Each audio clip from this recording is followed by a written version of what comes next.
Okay, so we've had the Mazda for a month or so now. Let's have a look at the things we've done to it.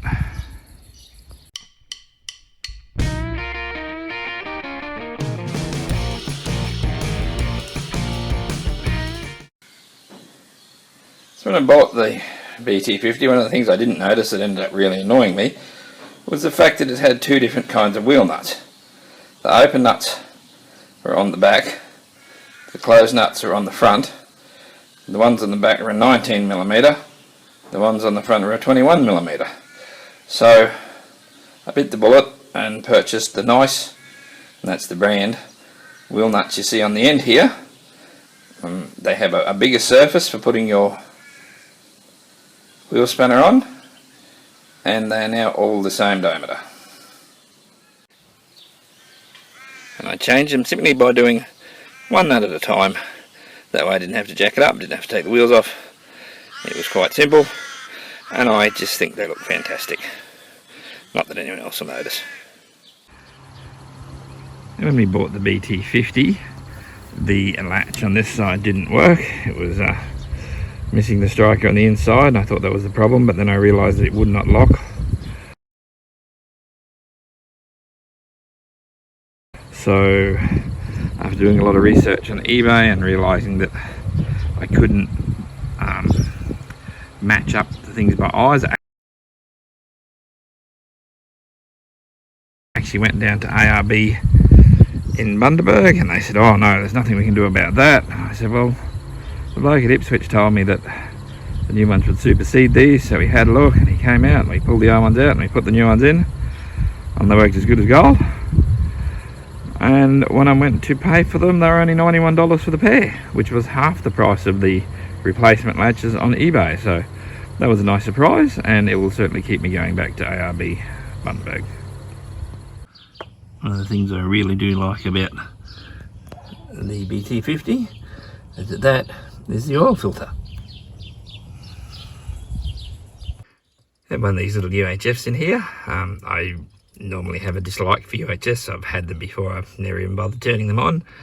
But now that I live where I live and I pass people I work with as I'm driving to work, it will be handy. I do not like the position this is in.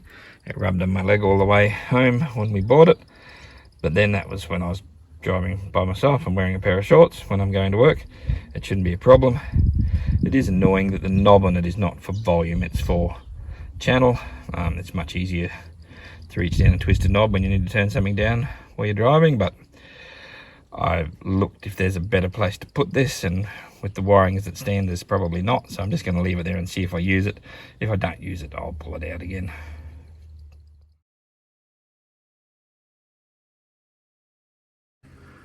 Okay, so to change these fog lights, we need to undo the 5 screws on this little plate here, which is just in front of where the fog light goes.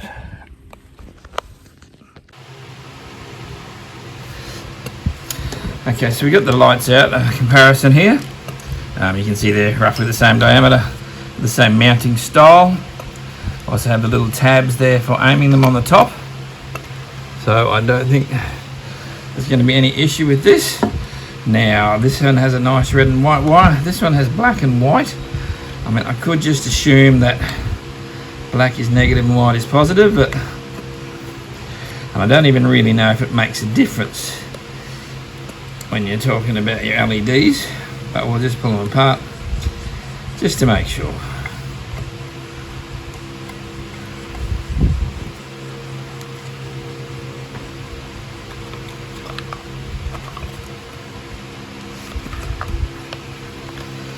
And that hasn't even really helped me that much so far.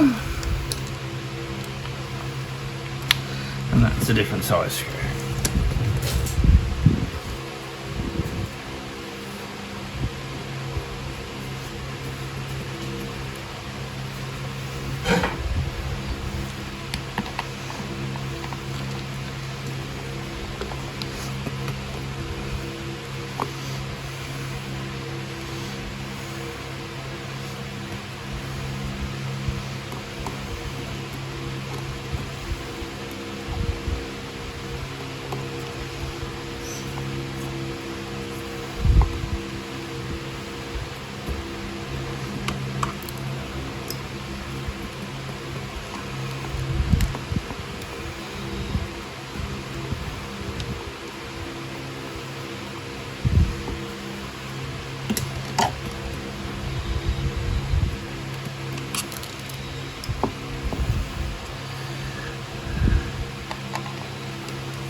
I've been dropping the washers off these as I pull them off.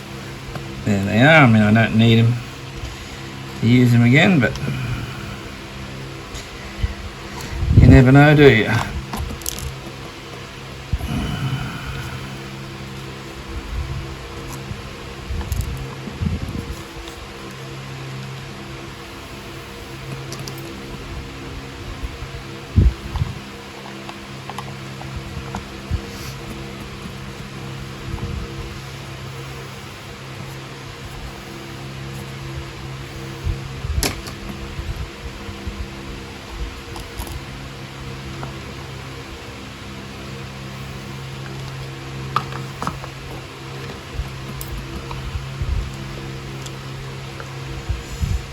Yes, and it looks like it definitely is white is positive and black is negative.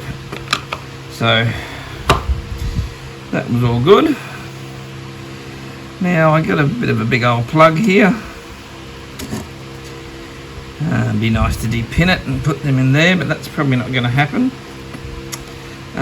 It's not really what I would normally do. I don't like having extra connections in the chain, but it will be the most simple for me simply to find some bullet connectors and just put them on these wires so that I can use these other connectors.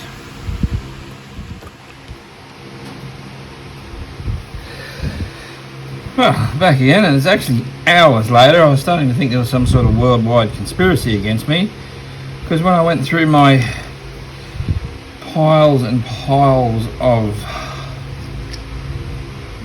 electrical connectors, I found I only had bullet nails. And I went next door and I asked the man next door, who's a retired mechanic, and he's generally got everything, and he only had bullet nails as well. So I walked down to the service station because the Triumph wouldn't start because the battery's flat, and of course I ran into other people riding Triumphs, so it's a nice conversation, but always a bit embarrassing. I walked down the service station and they had 5 packets of these, but no females.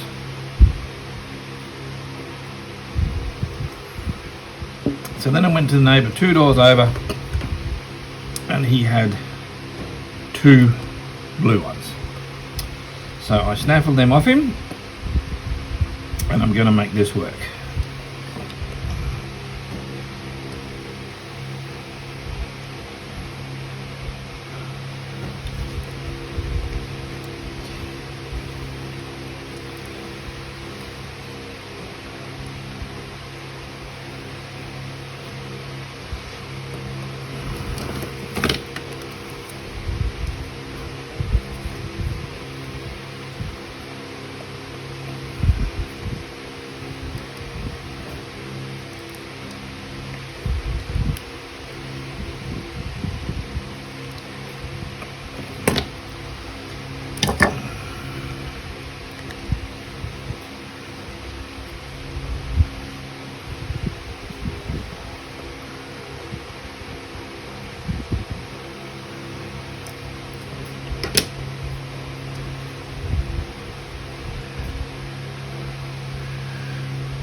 And there we go, ready to plug straight into the wiring that's already in there.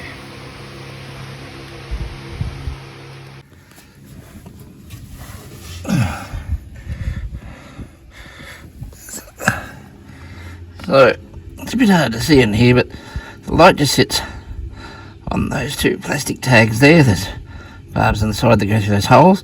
The hardest bit of fitting it in here is if you see that little hole right at the top there, that's where the adjustment screw comes through. So you put the light in and then put that screw through, and then a spring has to go between the 2 of them so that you can line up the light. And that is probably the hardest part about mounting the light.